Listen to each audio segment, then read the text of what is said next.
Welcome to the Terrible Podcast with your hosts from SteelersDepot.com, where you can find all your latest and greatest Steelers news. It's Dave Bryan and Alex Kozora, always lit, talking Steelers. And now, here's Dave and Alex.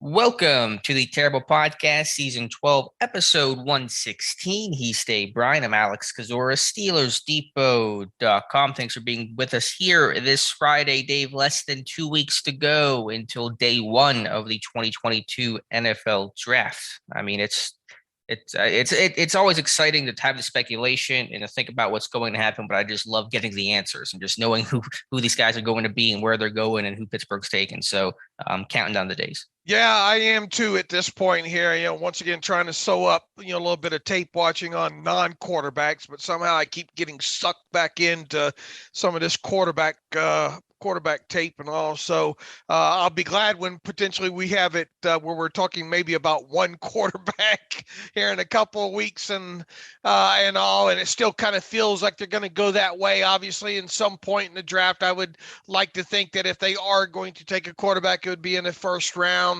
and not any time after that there. But 2 weeks to go. I think a lot of the guys are finishing up some of these draft profiles and all. Hopefully, we're going to hit right around 200, right? Yeah, our goal's 200. We should be right around there. All right, good. 200, 205.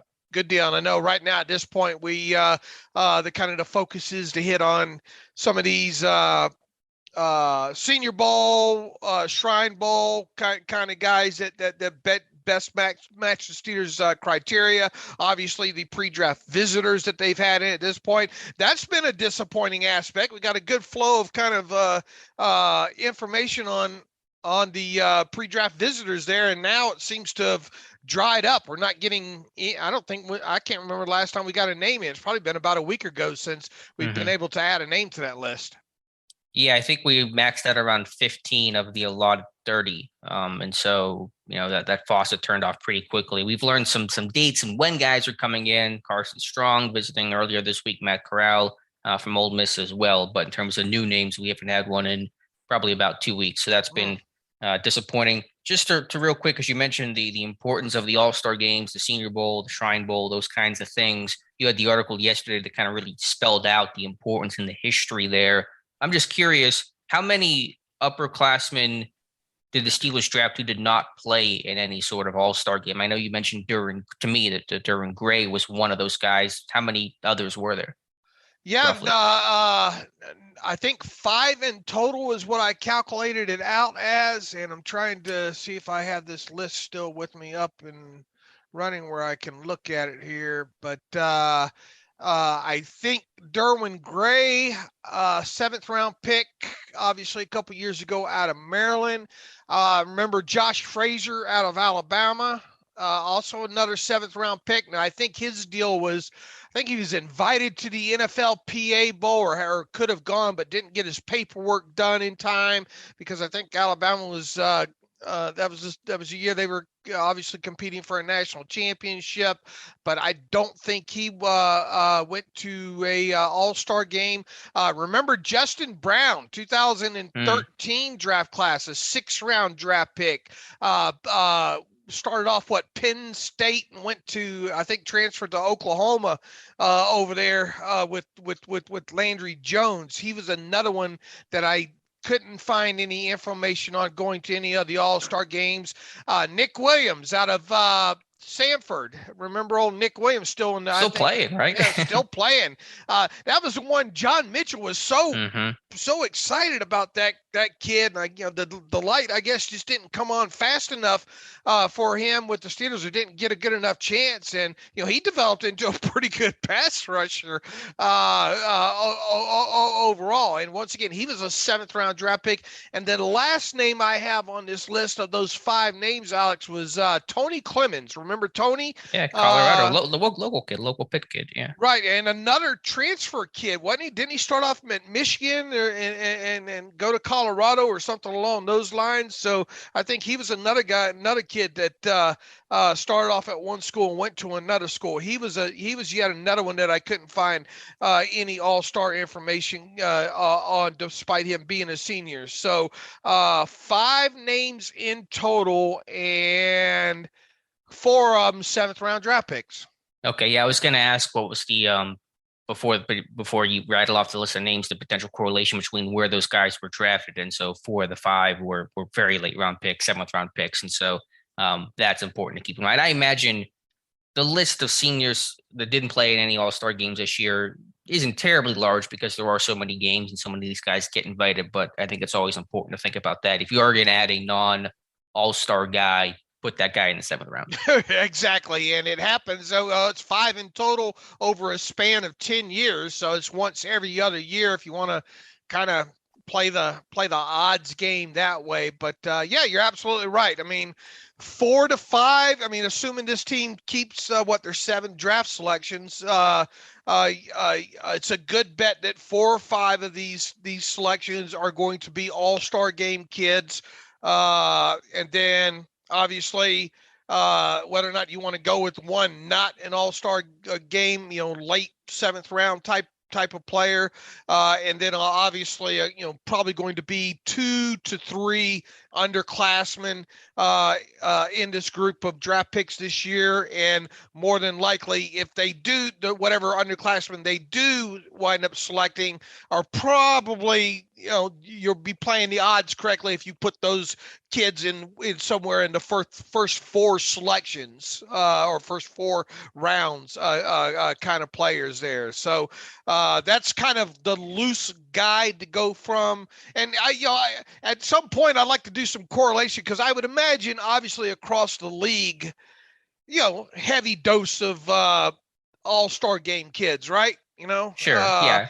Just because there are so many, and there are so many of these guys invited and playing in these games. Right. And they are leaned on heavily. So I don't think this is necessarily unique to the Steelers. Maybe it is more so after, I don't know, first 4 or 5 rounds or so. But it's just something like that I like to keep going back to, because you get this far in the process and you probably have a favorite player or 2 that you're watching, but that that kid not invited to an all-star game, the Tompkins kids of the world. I think, and I don't think he was an NFLPA ball. I think it was one of those college gridiron all-star game. Yeah, the CGS showcase. Yeah. Something along those lines there. So it's just a friendly reminder that you should be looking heavily at the all-star list if you're going to be putting together a mock draft. And then obviously you can whittle names off of that list based on, a lot of things that you do with the what the Steelers look for studies. I think it's a pretty safe bet to throw a lot of defensive linemen out that don't fit certain height, weight classifications for the Steelers. Obviously, edge rushers along the same lines, and wide receivers to some degree on the height, weight, speed category. And I think you can get overall, when you look at the studies that you do, that I think part 2 cornerbacks we're going to be talking about here are done, and you look at the all-star list, you can start whittling down to a pretty decent selection of names to work with.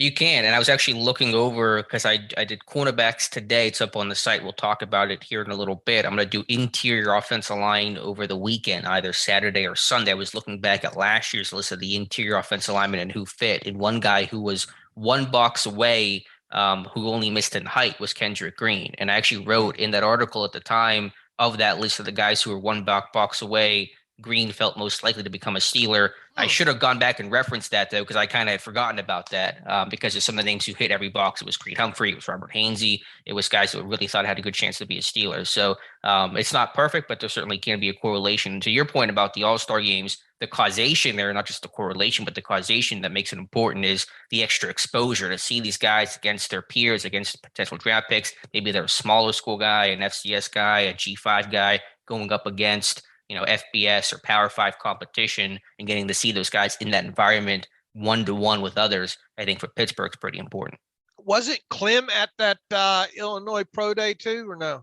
He was. I screwed that up because I thought it was We all somebody screwed else it up. initially. Yeah, because it was one of those blurry shots you're trying to like squint in the background of. But after the fact, I think Clement said that he was at the Illinois Pro Day. So had I known that and paid more attention to my own research, I think I would have done a better job projecting Kendrick Green. We have fun with this process throughout the whole thing, especially the last 8 years of the Kevin Colbert era, at least, as long as you've been around and we've been trying to play this game. They give us a lot of clues along the way.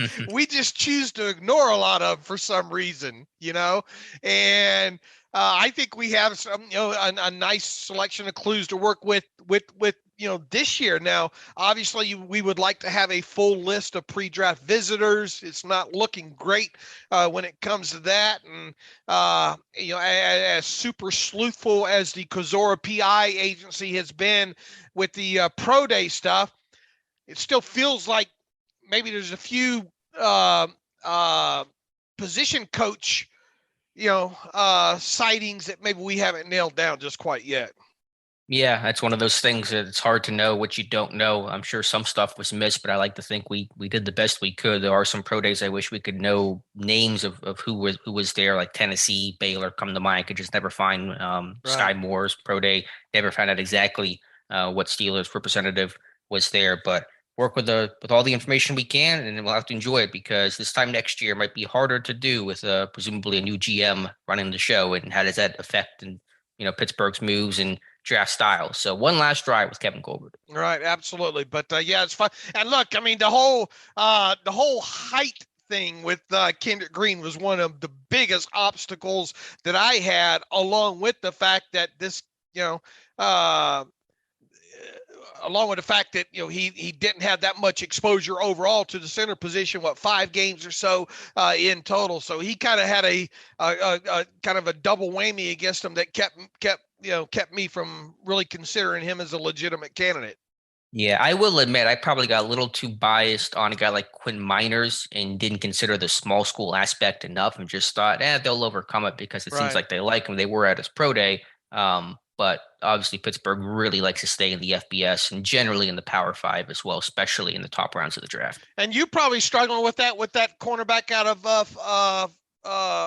Joshua Williams in Fayetteville State. Yeah, Fayetteville State, because that's another one that you would think checks a lot of boxes. And Kevin Colbert didn't he have to go to the NC State pro day? And I think Kevin Colbert at that one. And just you try to connect those dots, but you keep going back to the fact that he is a super small school kind of kid. Makes you wonder, even though he was Senior Bowl or along those lines.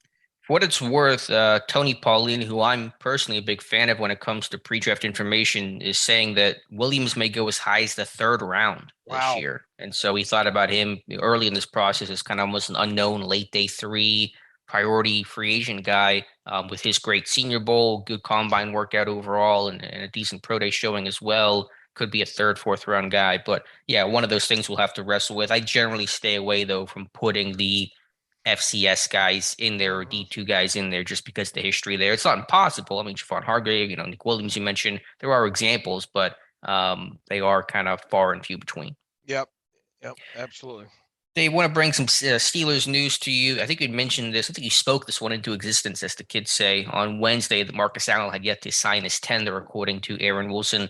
Marcus Allen has now signed his restricted free agency tender. There was really no team that was going to put in an offer. I mean, that's just rare in general. I know it happened with Ryan Bates this year, but it's very rare for teams to put in offers on restricted free agents. So Marcus Allen will be back with Pittsburgh in 2022. Yeah, just pretty much a formality at this point. And once again, I think the deadline's something like the 21st or the 18th or something along those lines when it comes to deadlines for restricted free agents to be able to sign offer sheets with other teams. So it's kind of a rare, it does happen, I think, once or twice, maybe an off season that a team will try to sign away another team's restricted free agent. But that obviously, I'm trying to think the last time that actually happened to the Steelers where they had Emmanuel Sanders, the Patriots put an offer on him, or didn't they? That's true. That's true. and the Steelers ended up obviously retaining him. Now, going back the other way, when's the last time the Steelers tried to sign away a restricted free agent to an offer sheet? Wasn't it Andy Lee? Really? I couldn't Yeah, even remember. I'll trust you here. I know I don't know if that was the last one, but I know that was one instance of the Steelers trying to sign away a restricted free agent. And my God, Andy Lee's still in the league, isn't he? Or is he? Didn't he just sign with somebody or get re-signed? He punted this past year with Arizona. I don't know his contractual status for 2022, but averaged 49 yards a punt in Arizona this year. And you're right. And 07, March 6th, the Steelers signed Andy Lee to an offer sheet. So good pull there. Right. And who was the team at the time? The 49ers. 49ers. There we go. I couldn't remember that part of it there. I don't think they've ever signed anybody away, though, restricted, right? Actually, like won the offer. It doesn't come to mind any time of them doing that, at least not in the Colbert era. And just with the exclusion of those poison pills and some of the recent CBAs, I believe, have kind of really limited the that all happened with Steve Hutchinson, right? Where there's that poison pill in there about, you get a giant bonus if you play X amount of games in the stadium or the state or whatever. And it was pretty unethical. And so the league has tried to close some of those loopholes. Yeah, so many games played in a certain stadium. Right. And it was like that stadium with a team that had them. And so obviously it was going to kick in, and it was just kind of lame. Right. Andy Lee re-signed with the Cardinals on a 1-year deal earlier in the offseason here on March 30th, it looks like. So still in the league. Let's see. Yeah, one-year deal with the Cardinals back in the middle of March there. I thought I saw that name come across Twitter there. So totally useless information for people to use on this Good Friday.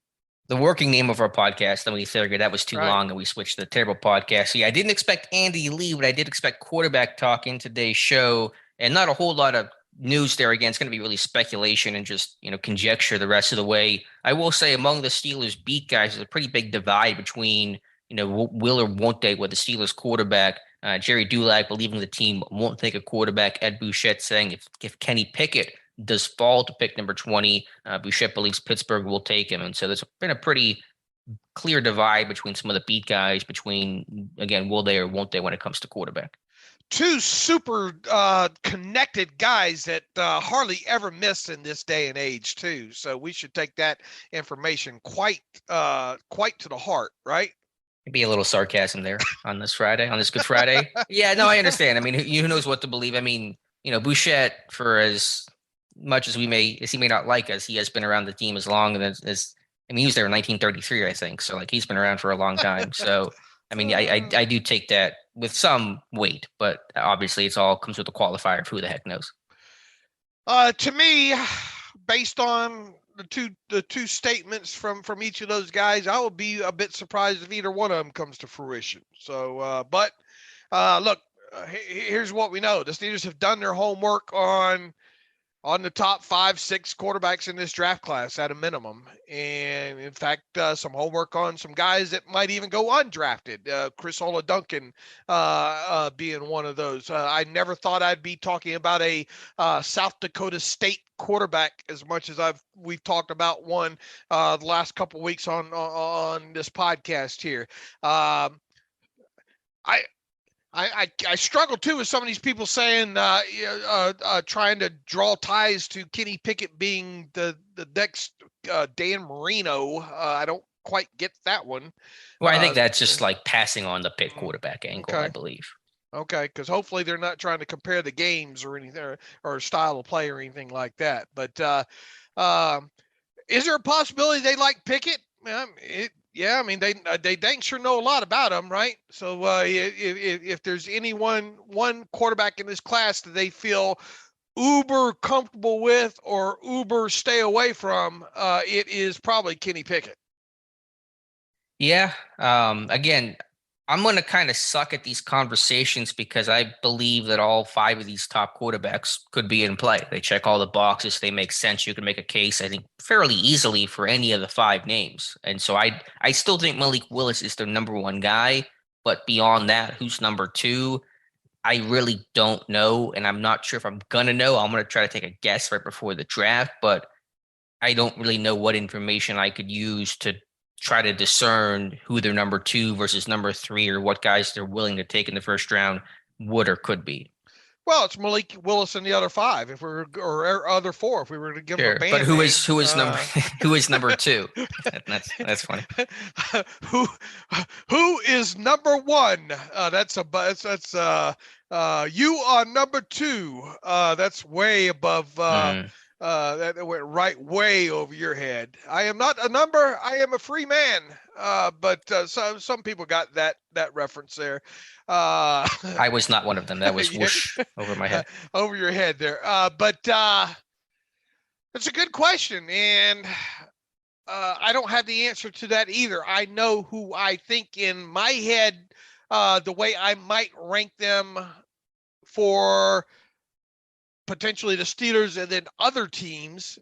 But it to me, and really, it's not that Malik Willis is, oh man, this is a guy that you got to have. It's more, and it's been the Malik Willis because I am most intrigued about, about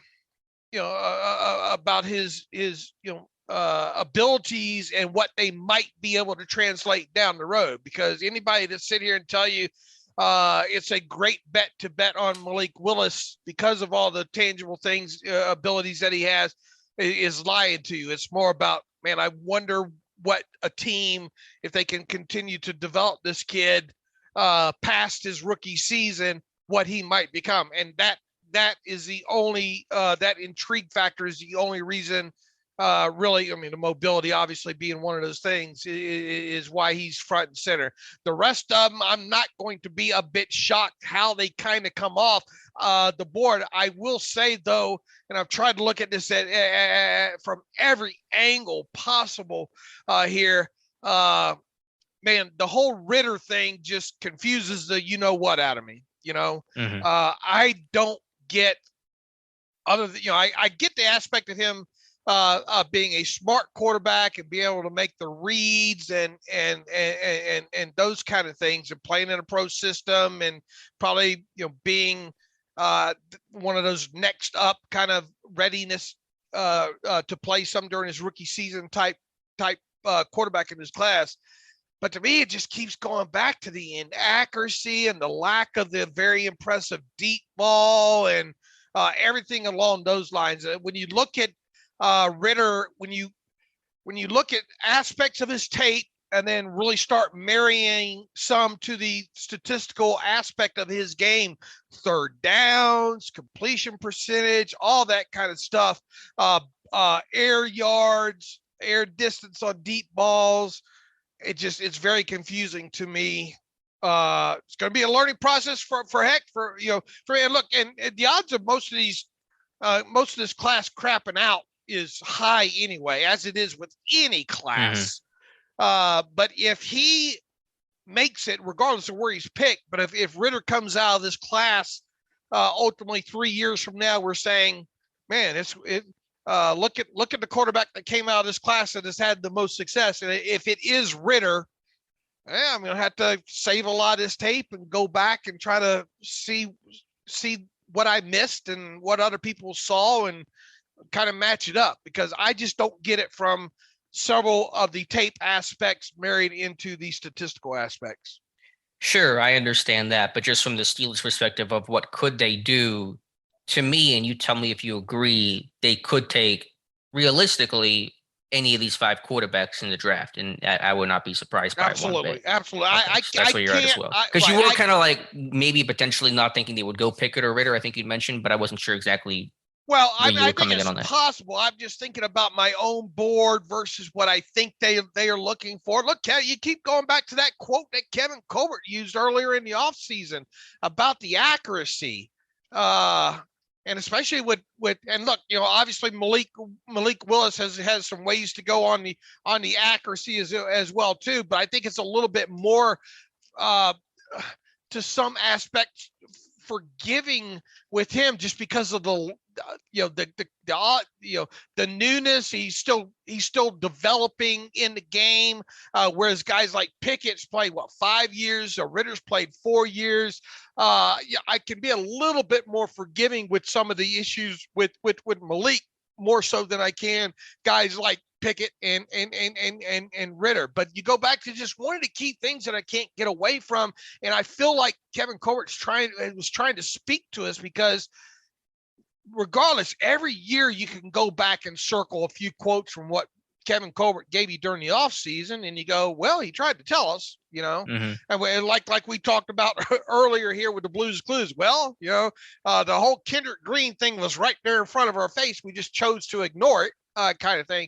But you go back, Kevin Colbert says, I think if you study quarterbacks over history, accuracy at the collegiate level is usually a great indicator of accuracy at the professional level, albeit in a different game. I mean, that screams stay away from Pickett and Ritter, if you ask me, and to some degree, Malik Willis as well. If you want to start, peeling back the layers of the onion here. Because in the next part of Colbert's quote on that comment, he was talking about kind of downplaying like hypermobility, and mobility is nice, but it's really kind of more functional mobility to scramble, extend the play, not necessarily to be like this all-star runner. So if we use that quote, it really kind of devalues Malik Willis. Sure. Sure it does. And once again, I think you can be a little more forgiving with Willis, just because of knowing how raw he is. And that's one of the attractions to him, really, if we're being truthful, is the rawness of him. And one of the prime reasons why he's, QB1 on my list. But does that, none of that leads to you thinking, oh man, this kid, once he gets, a couple years in the NFL, gets the right quarterback coach, he's going to light it on fire. Now, something else, and somebody has sent me this, and it's raw as anything. It doesn't hold a lot of context whatsoever.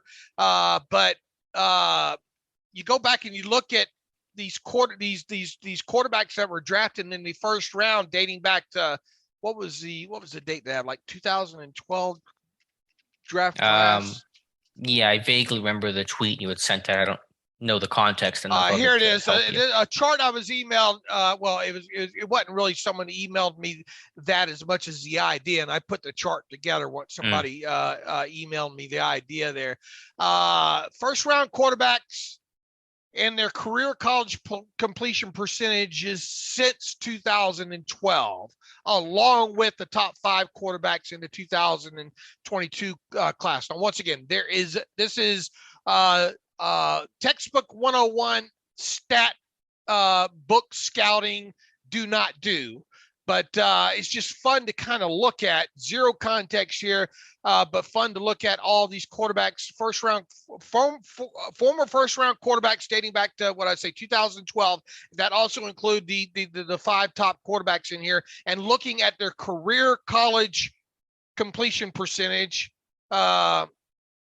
coming out of college there. And at the bottom of the list is Josh Allen out of Wyoming with a 56.2 completion percentage. Now, the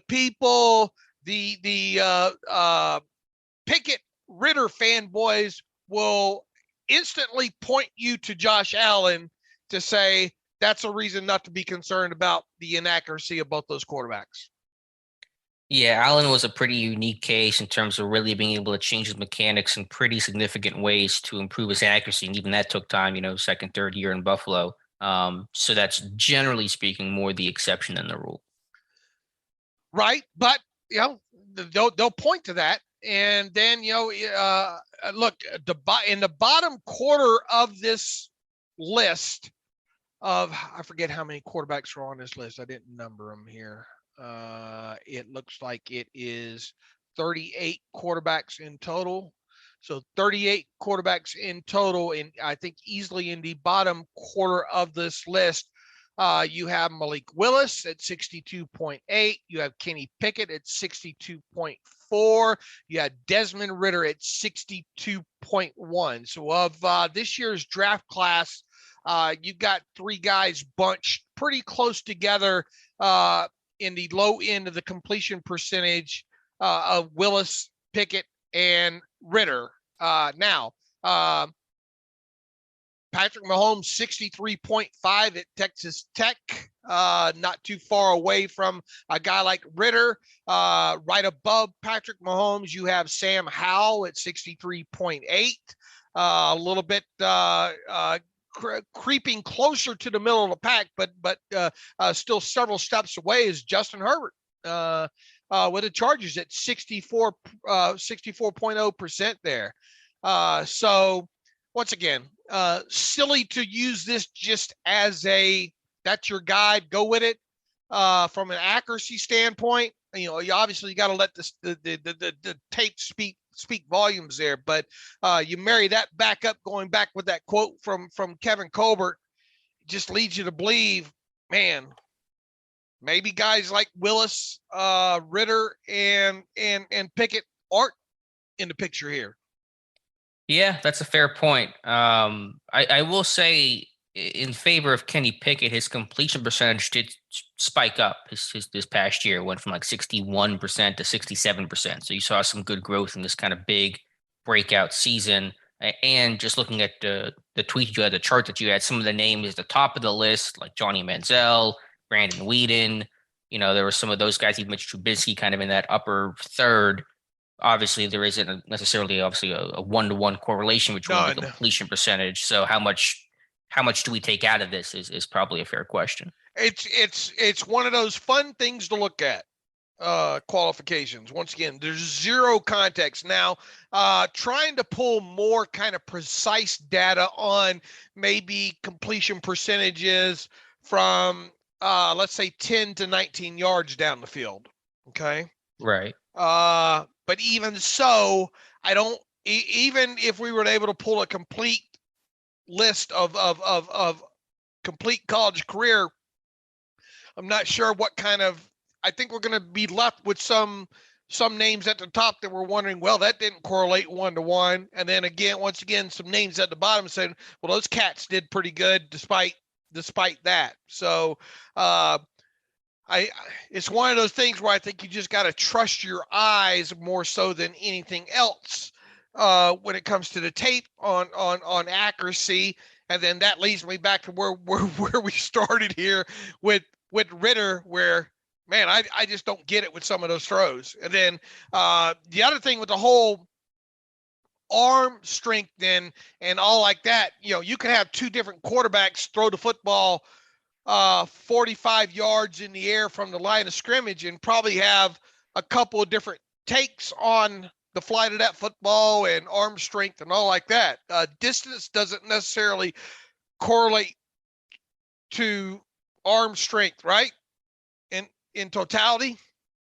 Yeah, not necessarily. And then just to the completion percentage, the question is, what is your average air yards, intended air yards, and those kind of numbers. I think the advent of the RPO game, the increase on the quick game, the screen game has kind of ballooned up some of those completion percentages, and some of the systems that these guys have run in college are going to be different than the NFL, and so it's just going to be a different world. Although in some ways it's the same because Pittsburgh ran a ton of RPOs, and obviously it's a pretty heavy RPO world in the NFL as well. So you don't want to be holding to one number. Right. And once again, it's one of those things that I go way too deep on some of these things, but I'm trying to build a baseline for things to think about in future studies when it comes to this kind of stuff. And this class, obviously, I've studied more about this quarterback class. I think the last time I studied as much about a quarterback class was the Rudolph class. There. And even then, I don't think I approached the level of going as deep on as many quarterbacks in a class as I have this year overall.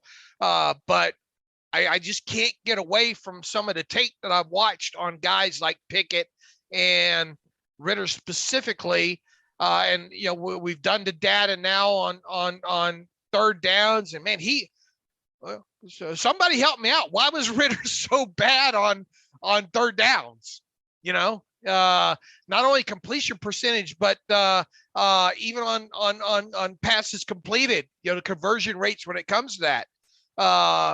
Is that just a one-off kind of, well, it's just, Did he have 80 drops along the lines?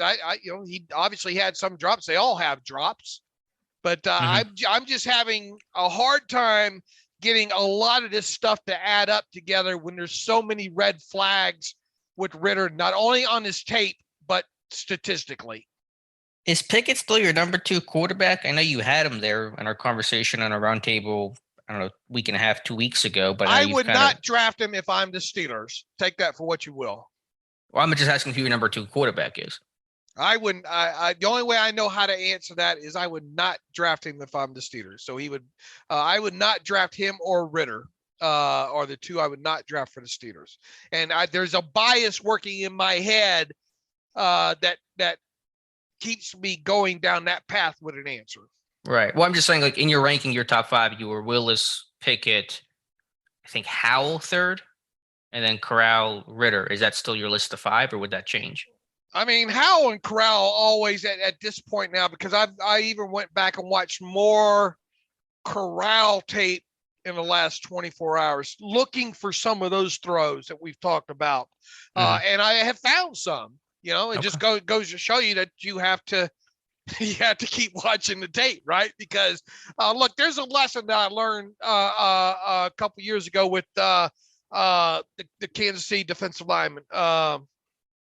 Chris Jones. Yeah, Chris Jones. Just watching 3 games of tape on him and just not seeing it, and not seeing some of the things that other people saw. And then when I go back and I see on Twitter now with some of these people that I know watch tape saying that they see this out of this certain prospect, and if I don't see it, it does bug me a little bit. And I'm all about now with quarterbacks making sure they can make as many throws as they possibly can.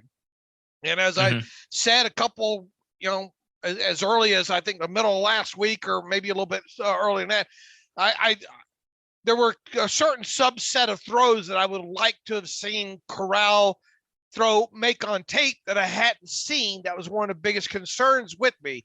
One of those throws is past 20 yards down the field, outside the numbers, and not via kind of those, sluggo, gimmick, moves, wheel type, route type things like that. Well, I have found a couple of those now. So I've seen that he can make that kind of throw. And the other one was outside the numbers on kind of that on that I don't know, 10 to 19 yard out route, which really more realistically we're looking at kind of a 12 to 15 yard out. And I have now seen that a couple of times that he can make that throw. So that was one of the biggest question marks that I have with it. And then I went back again and I wanted to look at his overall arm strength and the flight of the football and everything that goes along with that. He's got a little bit better arm overall than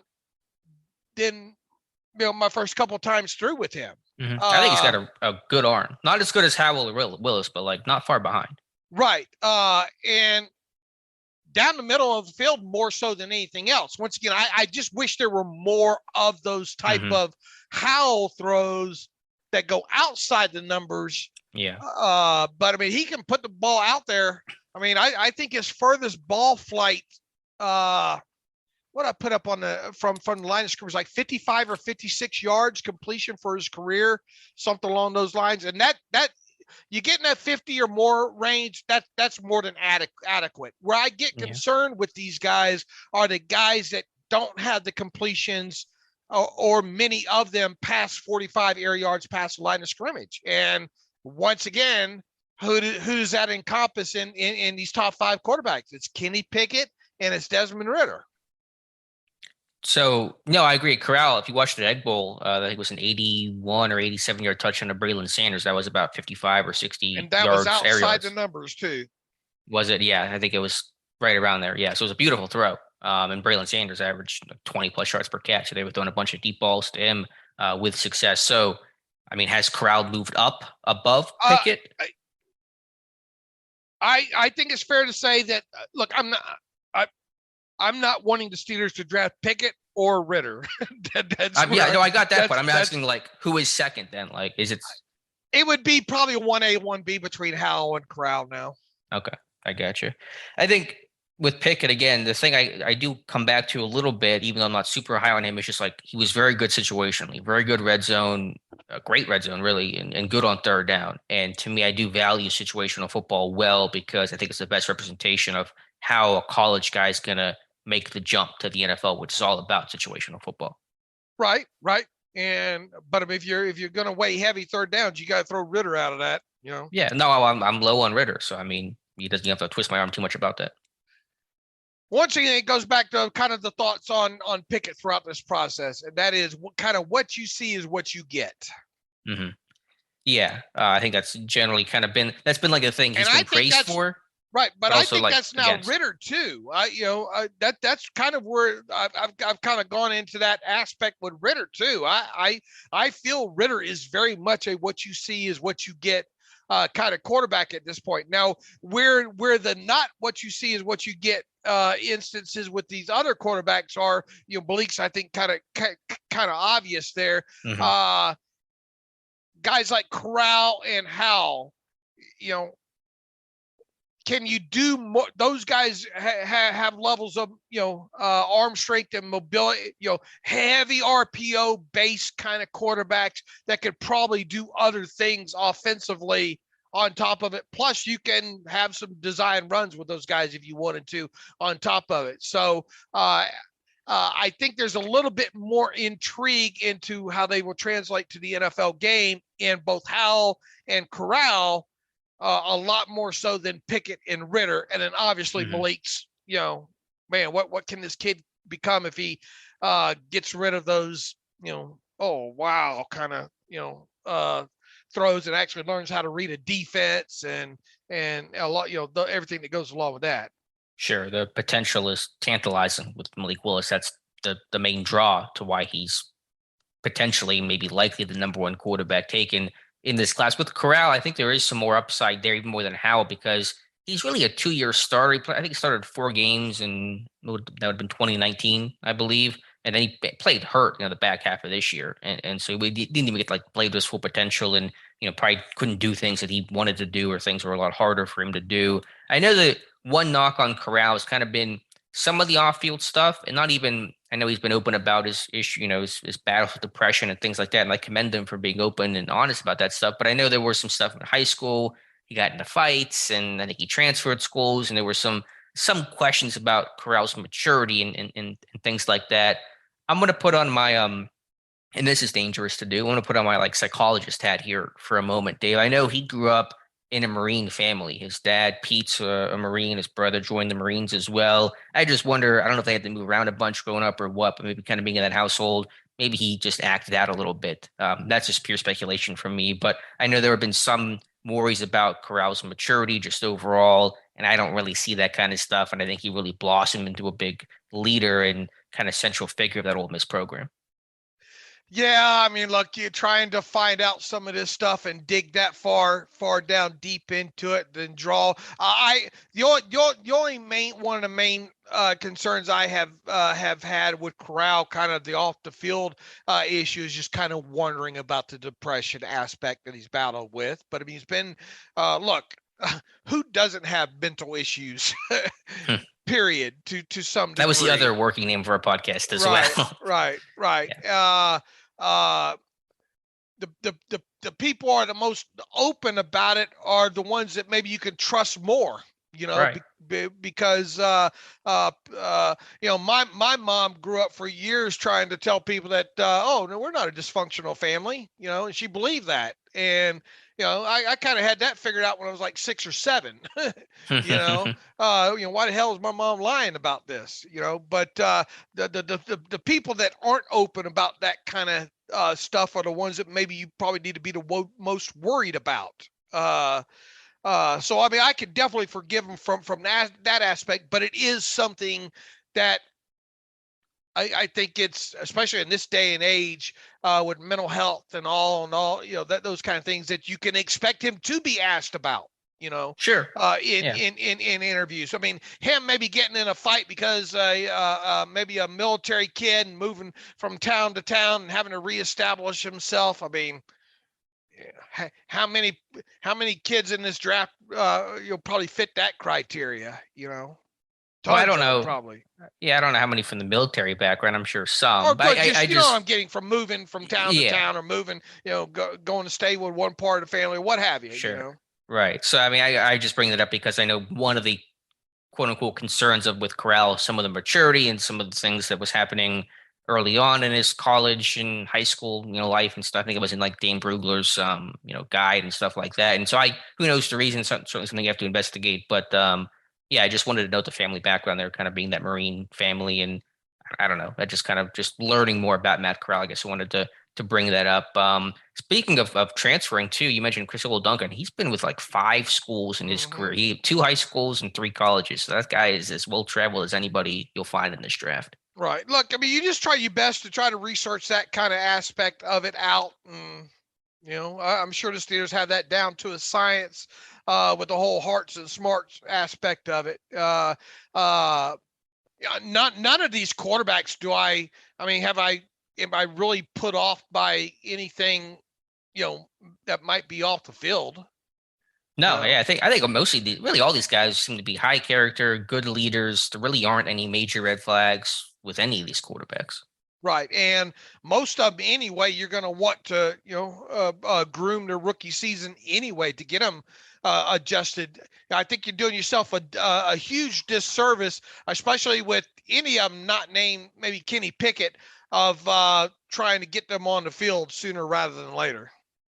Yeah, I mean, again, I don't like to put guys in a box and say they have to sit or there's no way that they could start or play year one. I think you bring them into camp and see how they look and how they pick things up and take it from there. But I think a lot of these guys would be better off sitting, or at least to start the first month or so of their career, first half of their career. I'll tell you this, I can't wait for the next 2 weeks to blow by, because I'm I'm about quarterback classed out. And yeah.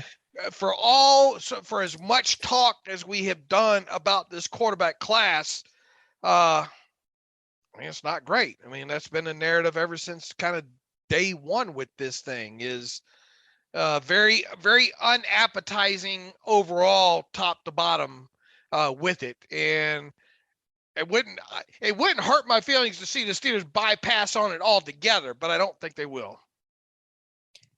Yeah, I still think they will take one, but I don't want to, certainly, and I've said this all along, I don't want to guarantee that it's going to happen because it's too unpredictable, and I just don't like to make any guarantees in the draft. Do want to mention NFL announced yesterday, speaking of the first round, 21 prospects will attend the draft in person in Vegas this year. That does include 2 quarterbacks, Malik Willis and Matt Corral. No Kenny Pickett, no Desmond Ritter. Now, that does not mean that they weren't invited. They may have been invited and just turned it down to stay at home with friends and family. So we don't know the invitation list, but we do know that the fact that Willis and Corral being invited and actually attending would lend you to believe that generally those guys go in the first round. Very rarely does the guy who gets attended or invited to the draft, attends the draft, not go in the top 32. So that kind of list gives you an idea of like what the NFL is thinking. Yeah, does Kenny Pickett know something that has Kenny Pickett probably been told, look, you better be careful about maybe, as his agent said, look, we're hearing some things, and don't want you to be stuck out in that green room or whatever, Maybe, but he also may generally just wanted to stay at home sure. with his family. I mean, that's certainly, I think Joe Thomas got drafted. He was on a lake fishing. So, I mean, you never, first for high overall pick. So who the heck knows? Interesting that also Kyler Gordon, the corner from Washington, we'll talk about a little bit later. He was invited. That's kind of one of those surprise names that says, okay, that's probably going to be a first round guy. We weren't talking about Zion Johnson, Nakobe Dean, some other interesting names as well. Jermaine Johnson from Florida State. And of course, the top names like Aiden Hutchinson and is Jordan Davis there? Yeah, Jordan Davis is going to be there. Ike Ekwonu. So obviously some of the top names going as well. Look, I've put all my cards on the table and said, flat out, if I'm the Steelers, I'm not drafting Pickett or Ritter. Would you draft those guys? In the first round? Right. Pickett or Ritter? No, I don't have first round grades on either of them. Would you pick either one? Would you like to see the Steelers pick either one of them in the second round? I'd be more okay with that based on my grade. I'm kind of the go big or go home guy on the quarterback. I think it's really maybe, I know I said maybe second round, but a really like first round or punt kind of guy. But but it would be more tolerable just based on my grade if they go second round. Take your analyst hat off, put your fan hat on. Would you like to see the Steelers draft either Pickett or Ritter? I got to dust off the fan hat. It's been a while. I guess short answer would be no. All right. What about any of the other three? Would you be okay with it? I'd be more okay with it because they're higher on my list. I mean, Willis, Corral, I have first round grades on. Howell's a high second grade on him. So I'd be more open to that because I think there's just more upside with those guys. All right. What are we missing on Ritter? I guess we'll find out. I think we've talked it out pretty well. And I understand the pros on Ritter is the leader and the winner and what he did for that program and probably a bit more of a pro style offense overall in terms of making some of those more pro style type reads and a good athlete with great speed. Those are some of just the quick pros on Desmond Ritter. All right, we'll definitely see, and it'll be a good study after the fact if indeed Ritter's not only a first round draft pick, but ends up having success and I guess defining quarterback success in the NFL level is beauty's in the eye of the beholder. I mean, I would like to think that success overall is being kind of at least one of those quarterbacks you're viewing as being in the top 10 or top 12 of the league. After his first couple 2 or 3 years. Consistently, right? I mean, is that people will say, well, hey, you either win a Super Bowl with him or you don't. I don't think it's that straight of a line. I think either the quarterback gives you a chance year in, year out to compete potentially to go deep into the playoffs, or he doesn't. In the story. I think quarterback success is if you have to ask, there's your answer is kind of the way I view that very colorfully. But yeah, I think a franchise quarterback, a top 10 guy, we say like, this is the guy we're comfortable rolling with, and he may not be an elite of the elite guy, though. Hopefully he is, but if not, like, a Derek Carr type where like, he's not an elite guy, but you have a decent roster around him, plus some pretty high level quarterback play. That's going to put you in serious contention. All right. Speaking of the first round guys, I had my article yesterday on the short list of first round candidates based on value and who's going to be a first round talent, likely in that range of being in Pittsburgh's draft pick selection, based on team need and based on where Mike Tomlin, Kevin Colbert were at on their pro days. I have a list of 12 names. I kept this one a little bit loose and I kind of have a personal list that's more trimmed down there, but 12 names here that I think fit just based on those three criteria, and they are George Pickens, the receiver from Georgia, Nakobe Dean, the linebacker from Georgia, Christian Harris, the linebacker from Alabama, Devonta Wyatt, the defensive lineman from Georgia, Lewis Cine, the safety from Georgia, Daxton Hill, the safety from Michigan, Andrew Booth, the corner from Clemson, and the 5 quarterbacks, Pickett, Willis, Corral, Ritter, and Howe. So that's kind of my slightly larger but still short list of really, like, I think the Steelers' first-round pick will be one of those 12 names. And that, once again, is based off of Colbert sightings, mainly, and perceived draft stock, right? Yeah, obviously I'm not going to put, they were at Michigan, I'm not going to put an Aiden Hutchinson on that list because he has no chance to be there at 20. And I even stretched and didn't put Jordan Davis and Derek Stingley and guys like that. You could argue if you really want to and put them on there, that's fine. But basically, guys, you could be in that, realistically to me, available at positions of need, with Tomlin and or Colbert attending the pro day. A lot of people just think that you pull these out of your yearly. They think you just pull these out of thin air and all like that. But I mean, it's not really our list, folks. It's the Steelers. It's what historically what we have learned that they do over the years. In fact, I think 2009, right, is the last time they drafted a player in the first round that Kevin Colbert did not attend the pro day, and that was Ziggy Hood. Correct. Yeah. And so that's the strongest correlation. That's the number one thing I look for, but I also look for what they need. I know everyone says that the Steelers draft BPA, best player available. That's not really true because it's always a position that they need, a guy that's going to start and play, or maybe not start, but play, heavy snaps right away. That's the way the NFL works today. Pittsburgh's no exception. So to me, I've always used the phrase, it's where value and need intersect at the highest point. A talented player at a position of need is generally where Pittsburgh goes. And Kevin Colbert will say, well, that means it's a player we want. Yeah, well. He's danced around the whole, I don't know how many times he'll be asked about it, assuming they have a pre-draft press conference again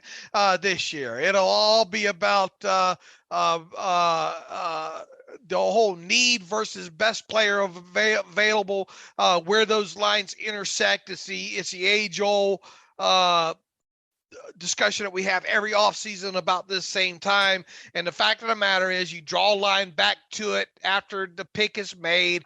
It's generally a position where there is a need that intersects the best value available versus pro day attendance. Exactly. And I understand, some people will nitpick at that list. I wanted to keep it intentionally a bit broader. Is Pickens really going to be worth, quote unquote, worth a 20th overall pick? I think you could argue that. I don't think he'll be there at 52. He could slip into the second round, but I think there's enough justification there to consider him on that list. Same with Dean and Harris, which I find less likely picks. Same with Devonta Wyatt, but wanted to put them on there because they still, quote unquote, fit. But on my personal list, kind of my own biases included a bit in there. I try to make that list of 12 a little more objective speaking. I have any of the 5 quarterbacks plus safety Lewis Sines from Georgia plus safety Daxton Hill from Michigan. And you could probably argue George Pickens as well. But basically I have Sine, Hill, or one of the 5 quarterbacks as being the Steelers pick. If you maybe choose like who is on that true short list. All right. And let's be honest here. When did you come on this? When did you start really going full throttle on the site? What year? 2015. When was the Artie Burns class? 2016. Okay. If you were to build these same lists, I don't remember. There's so much stuff on the site now on this point that you guys have written that I can't even remember off the top of my head. Were you doing these kind of lists back then? And would a guy like Artie Burns had been slap in the middle of such a list back then? And let's say a guy like Terrell Edmonds back in his draft class. I don't think I was doing lists like this because I don't think I picked up on the correlation. I can't remember the year in which I started realizing like the incredibly strong correlation between the Tomlin Colbert pro days and first round picks. Burns would have fit though because they were at his pro day, and so all that very much tracks. With Edmonds, I knew they liked Edmonds. I had him in the second round of my final mock draft, or I think it was my final mock draft. I had Edmonds in the second round, so I just didn't see him as the actual first round pick. That was the biggest surprise, not the interest nor the selection of Edmonds, but just where it came being in the first round. So if you could take yourself in the mindset you are right now, without any known biases or results that have happened, and transported yourself back there, you think if you would have built a list that Edmonds would have probably been on that list? Probably. If I would have convinced myself he was in first round contention, which would have been maybe the biggest hurdle, but it is hard for me to shed those biases considering what happened. Forget about the past. Yeah. So right. That's hard to answer. But what about Artie Burns? What about Artie Burns? He probably would have been as well because it was position of need, a corner, and it was the they were at his pro day and all those kinds of things. We thought William Jackson was going to be their guy, which he was. It was the guy they wanted, and we all know the story there. So yeah, I like to think they would have been on there, but I guess it's easy for me to say. It's easy for me to be smart about things that have already happened that I could easily just pretend like I would have known about. All right, and something else, I don't know if there's a rhyme or reason to it. I don't know how much COVID had to play into it and all, but are you kind of expecting, other than if it's not a quarterback this year, an underclassman to own that top spot? It's not a requirement. There's been a fairly healthy, and I don't have all the data in front of me, but it's a fairly healthy mix between seniors and underclassmen. Bud Dupree was a senior, DJ Watt was a senior, I believe. Cam Hayward a senior. We've seen underclassmen as well. Edmonds, Devin Bush, Ryan Shazier, I believe, was an underclassman. So there's no rhyme or reason, Yeah, but I think we mentioned on Wednesday's show, they generally like to go underclassmen early. They want to get the sparky younger dude catch its second contract at 25, 26 as opposed to 27, 28. And so that's one reason why I went Sine and Hill as the additional 2 guys. Everyone knows why they could take the quarterbacks. I don't have to explain that. But Sine, Hill, really athletic dudes, sparky guys, Power 5 at the pro day, both underclassmen as well. Position of need, what's going to happen to strong safety, still no one signed. Those guys seem to be like easily checking all those boxes. And that goes into my next question overall. If not a quarterback, I think we both agree that probably our next dart throw positionally would probably be safety. Yeah, that'd be the next logical thing. Receiver as well. I don't want to discount that. That's why I have Pickens on that list. But other receivers outside of Pickens, you could argue Williamson or James. Yeah, the Bama kid. But I don't think he's going to be there. Was the reason why I kind of left him off that list. Okay. So that's the overall shortlist. Jameson Williams. Sorry, I keep saying wanting to say Williamson because it's Jameson Williams is the Bama's receiver's name that John mentioned. Going to be probably more of a day two kind of guy. So is that a fair list of like my additional short list there of 7 of Sign, Hill, and the quarterbacks? Would you on your list? Would you put an Andrew Booth from Clemson, which I got some pushback on, which I understand. I think it's a fair name to put Booth on there as well. Would you put Pickens on there? Would you remove Pickens from the consideration at all? At 20, where do you come in? Well, there's my biases in there against the whole catch number and all like that. But I think in fairness, you have to include him in there, especially with the positional coach there. Wide receiver is a position of need, like it or not. They are going to absolutely draft one within the first 3 rounds of this draft. I feel strongly about that, just as I do with the safety position. Cornerback, man, I don't think he can rule it out. You know, the whole question is he the kind of guy that will fall? Does he check boxes outside of everything else? And I would think that the answer is yes overall, right? So I think he would have to be on that list as well too, all biases aside, even though I don't think that cornerback is going to be the position. That's just what I think. I think there is some level of probability and plausibility to it. So, yeah, I think you have to add the Georgia wide receiver on there. I think you have to add any of those top cornerbacks from the pro days on there. Now, I obviously wouldn't put any of the Washington cornerbacks on there because they didn't. You know, is this going to be a thing? Well, Tomlin and Colbert never go that far. You know. They were at Stanford for DeCastro right, the one time they went out west. So. Right. So, I mean, you can make that argument. I would just think that you'd want to see, especially a position that this team has struggled at so mightily over the years at drafting from, that you'd like to set some sort of eyes on it, right, in person. Yeah, I mean, that's why the Tomlin Colbert to me is so important, because they want to see those guys in person. They also want to get to know the person more. They want to get to know the family more and just kind of be in that environment. And so that's just the history there. I suppose Sauce Gardner is unlikely to be a pick 20, so he probably shouldn't be in much consideration. And Kyle Hamilton, if he falls, I mean, I mentioned him and I didn't include him on the list because I don't think he'll be there. But if he does slip, you know, is that a DeCastro where it's a guy that you didn't think was going to fall, ultimately lands in your lap and you go, okay, well, we'll take that for sure. Well, that whole offseason there's no way DeCastro is going to be on the board. No way DeCastro is going to be on the board. No way DeCastro is going to be on the board. But look, if you made me point at the fence right now, I'd say dwindle that thing down to the quarterbacks and the safeties in the story. Yeah, I think that's a much cleaner way than I was trying to mention, to frame it, and I think you framed it well there. So I'm just real blunt, aren't I? That was the other working name of our podcast. Yeah. Just real blunt. Just real blunt. Yeah. Yeah. So you can check out that article on Steelers Depot. Dave, a lot of people want to say, well, can you, because of the Ohio State history, can't you put the wide receivers on there? No, you can't. This isn't Alex working through what he wants or thinks in his head. This is historical aspect of having Kevin Colbert around as long as he's been around. Right. I mean, anyone can put whoever they want on their list, and there is no law, biblical gospel that says they can't draft somebody whose pro day they did not personally attend. But the history says that one on a bumper sticker. Yeah, but the history says that that's not going to happen. And so that's what all we can do is look at the history. I mean, I can't predict what's going to happen 2 weeks from now. I can just look at what's happened over the past 10 years. In the past 10 years, even longer than that, they've drafted a guy in the first round whose pro day they personally attended. And that's a correlation thing. It's a causation thing.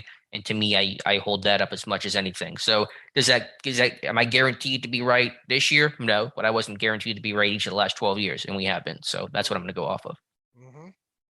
Dave mentioned earlier, speaking of quarterbacks, my Steelers, what they look for study on cornerbacks went up today on Steelers Depot, just based on kind of what are the thresholds and who meets those minimum thresholds across the board at the position. 3 corners officially checked every single box. One of those guys will be in Las Vegas on April 28th. That's Kyler Gordon from Washington, unlikely to be in the mix for Pittsburgh because of the lack of pro day attendance from Tomlin Colburn, as we mentioned. Other 2 cornerbacks who checked every single box, more day 3 type of guys, Chase Lucas from Arizona State and Isaac Taylor Stewart from USC. So those are guys to keep an eye on in that day 3 range, although I think Taylor Stewart's going to be more 7th round undrafted type.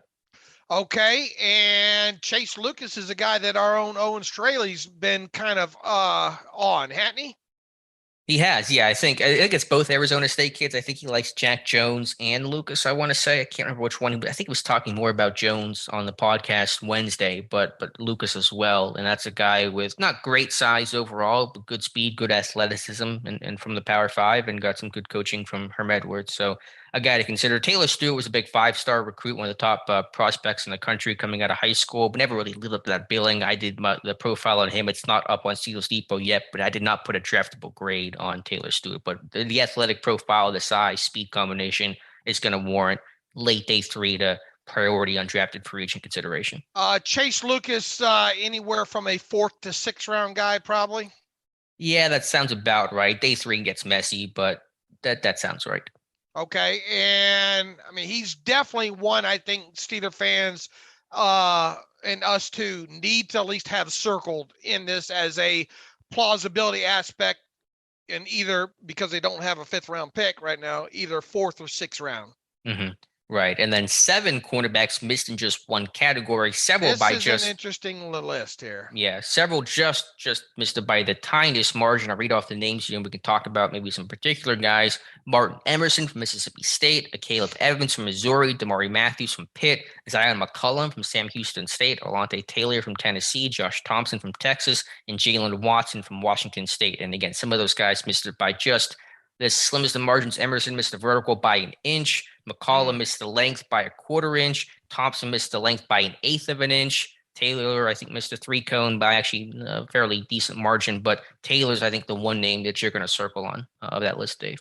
And wasn't he one that I had in your last mock? In my last mock, huh? So Uncle Dave, and I cheated.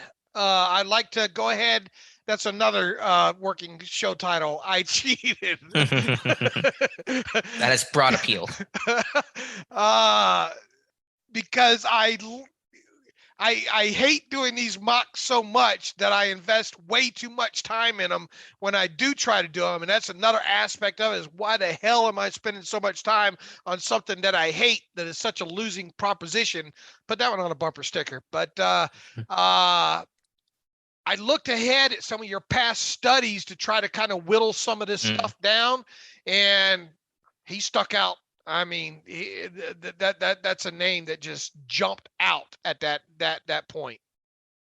Yeah, he's got good size. He's versatile. Some think he may play safety in the NFL. He played a little safety, I think some slot corner at the Senior Bowl. Has good ball skills, ran well overall, has a good profile. That 3-cone time tripped him up a little bit, 7:08, kind of missed the threshold by a fairly wide margin. But beyond that, that's a guy that makes a lot of sense. Again, that's probably early day 3. I don't know, late day 2. I don't know exactly where to best fit him, but that's the approximate range. And doesn't Dane have him as a safety? I had to look at his draft guide because it's so massive. I haven't peeled through the whole thing, but I think so. Yes. So that, there is that aspect of it. Now, of these other guys that just missed, I have not watched tape of Emerson, Evans, or Watson. I have watched tape on Josh Thompson, obviously Alante Taylor, Zion McCollum. Boy, that kid just the measurables jump out at you, and obviously Damari Mathis out of Pitt, who I think we've thrown his name out a time or two on this podcast. Yeah, I haven't watched as much tape on some of these guys either. I know Emerson draftable. Yeah, I think he'll get drafted. He's a big, long corner, kind of played that boundary, kind of a poor man's Sauce Gardner is kind of the way I would describe that. But yeah, I think he'll get. I think most of the guys on the list will get drafted. Mathis might be a bit borderline. I'm not really sure where Thompson's going to fall. Watson will probably be day 3. Well, there's some sleeper buzz on Watson because he's a really big corner that can run. And every team's looking for guys who have size, speed that can match up on the outside. Now, who'd you say was kind of questionable? Mathis? Yeah, I think Mathis is kind of viewed as a late day 3. Let me see where mock draft database has him Man, at. because that's guy I've been zeroing in on. I keep when I'm not watching quarterback tape this last week, I've kind of been trying to peek in on some of his stuff. Yeah, it looks like they actually have him at the aggregate around 5th round, so I might be a little off on that. He might still be a day 3 guy, but probably will be drafted in that 5th, 6th round range. And I view him more as a slot guy. Right? Yeah, he may bump inside because he's not super big, but he's pretty physical and plays bigger than his size. So I could definitely see him kicking inside. He is a little bit older, I think, but there's a lot of little bit older kids in this class this year. That's one guy on your list that I need to watch more tape on throughout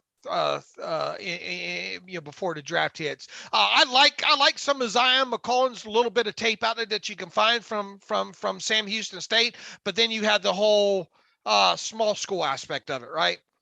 Right. Now, he did go to the Senior Bowl, and that's always important when those small schoolers get put on the big stage. I thought he was okay. My feel was he was going to be one of those guys that would move to safety as well. I know he had some great agility times, and no one raved about his oily hips and things like that. But I don't know. I just kind of got like the move to free safety vibe with him. But he of course, could stay a corner. And the only reason I've watched some of the Texas kid, Josh Thompson, is I cheated once again. And when I was going through stuff, putting together my mock draft, he was a name that kept rolling up.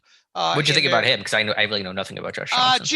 Just loosely. I mean, I've watched, I think what's been the equivalent of maybe one game on him. Just that he fit a willing tackler. I think overall, definitely extremely raw. And the biggest thing I came across from him was, man, I wonder if he's draftable. You know, he's at that kind of, and I was needing a corner to put in like that, either that 4th or 6th round spot.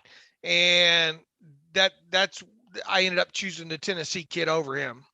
Okay. Yeah. Thompson just missed it by an 1/8 of an inch. He would have gotten on the every box check there. So that's the cornerback list. Interior offensive lineman will come out on either Saturday or Sunday. I also include the tackles who are considered potential, guard conversion types as well. I'll say 3 guys, 3 of the potential or interior offensive linemen checked every single box. Any guesses on who that might be, or do you want to just wait for the study to come out?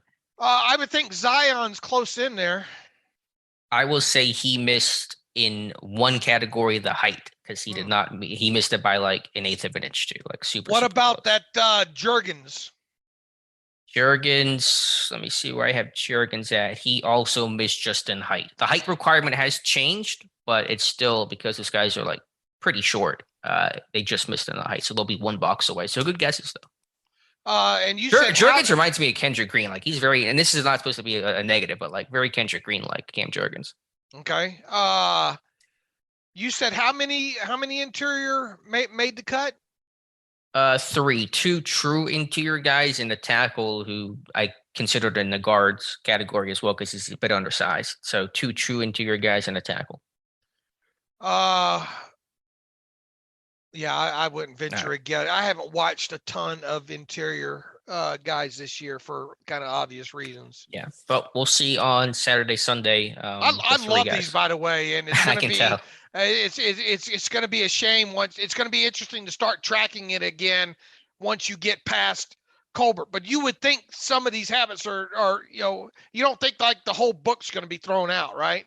Even though some people listen to this show probably thinks it probably should be, right? When you look at some of these names. Assuming they stay in-house, I don't think it would change too dramatically. Of course, Tomlin being there as well. If it's an out-of-house hire, then all bets are off to me because that's a brand new guy coming in with a whole bunch of different ideas and maybe way of going about things. So who the heck knows? Did Ed Ingram make the list? No. He missed. Well, let me see where he missed. He missed in the bench because he did not participate in the 3-cone. So he fit pretty well, but did not check every box. Are we going to get to a point in time where the underwear Olympics is just them getting measured and that's about it, and maybe the bottom half of the class actually going through the drills because the top half don't want to be the next Ojobu and get injured? It's almost like we're almost at that point right now. It feels like a lot of guys aren't testing. That's why I had to expand kind of the way I looked at the numbers this year, because so few guys worked out at the combine. Like almost no one did the bench, almost nobody did the agility drills. And so if I was going off of like old standards, like no one would have checked these boxes because more than half the guys just didn't test in a lot of categories. And you're going to have a trickle down effect of this into the, people are going to look back at the previous years. The agent's going to say, look, those top guys got drafted and they didn't do anything at the combine and barely did anything at their pro days. I just kind of wonder where this thing is heading, because man, I look forward to these numbers so much.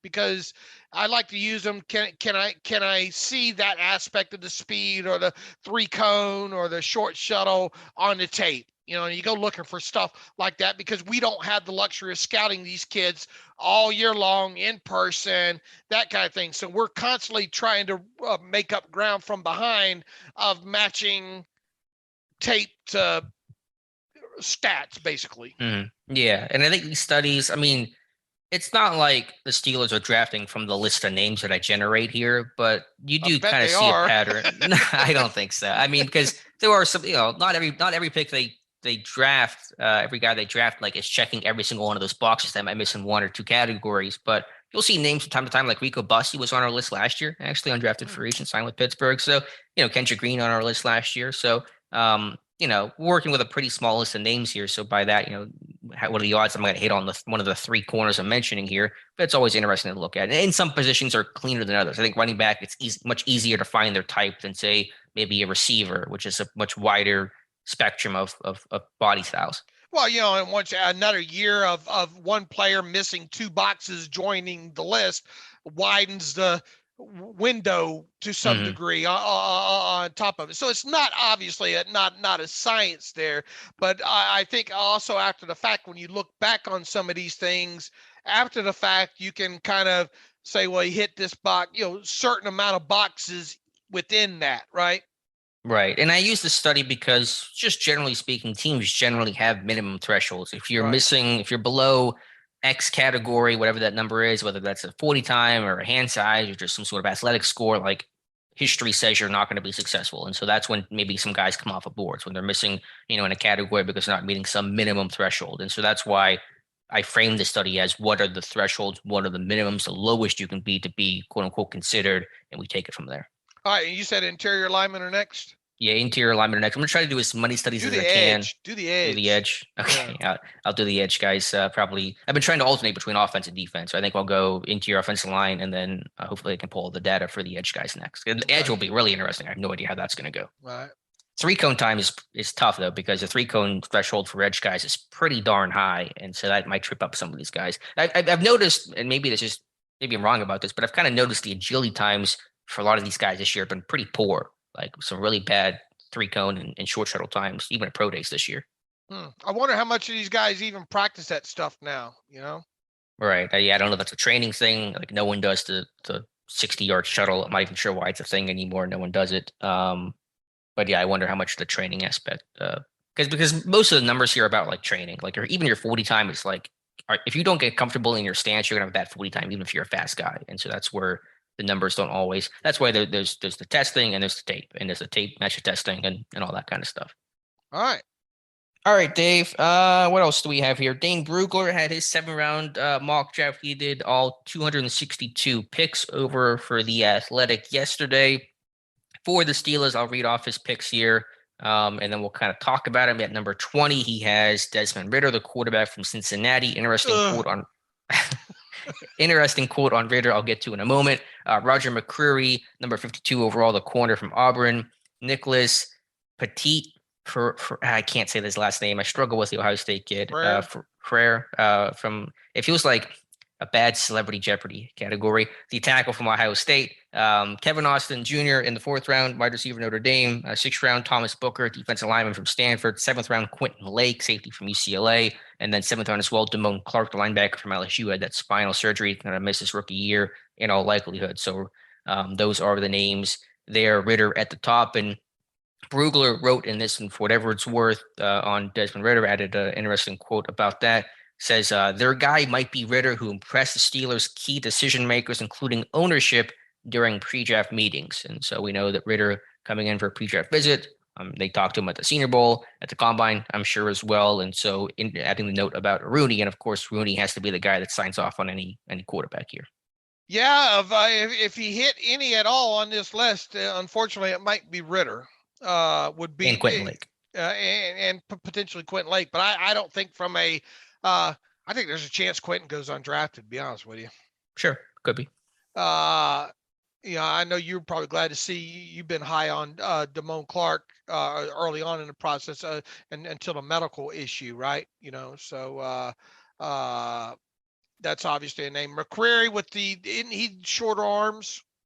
Yeah, he's got like historically bad length. I loved his tape. I think he was one of the best man corners in football this year, SEC. I mean, he locked down and can battle against some of these top guys, chasing 19, Mechie and Williams in 2021 this year. I think he's got really good tape, but the size is a concern. The thing with the whole offensive lineman in there at this point, man, makes you wonder if they're even going to be in the market to draft an offensive lineman at this point, kind of based on where they're at on the roster and pro day sightings and all like that. Kevin Austin Jr. is a name that we've talked about at the wide receiver position. The measurable aspects I think is fine, but the off-field stuff is a concern. Thomas Booker, I have gave him zero thought because of I think he's a kind of one of those measurable kind of not seeing it fit with him. Any more of an edge anyway? No, I think he's more interior. I know Tom, I think, likes Booker a decent amount. Maybe I'm getting Booker confused. Let me look at. Let me check. I think he was a bigger guy that's going to be more of an interior 3 tech, 5 tech. Let me check his exact. 6'3" and 3/8, 301. So he would be more of an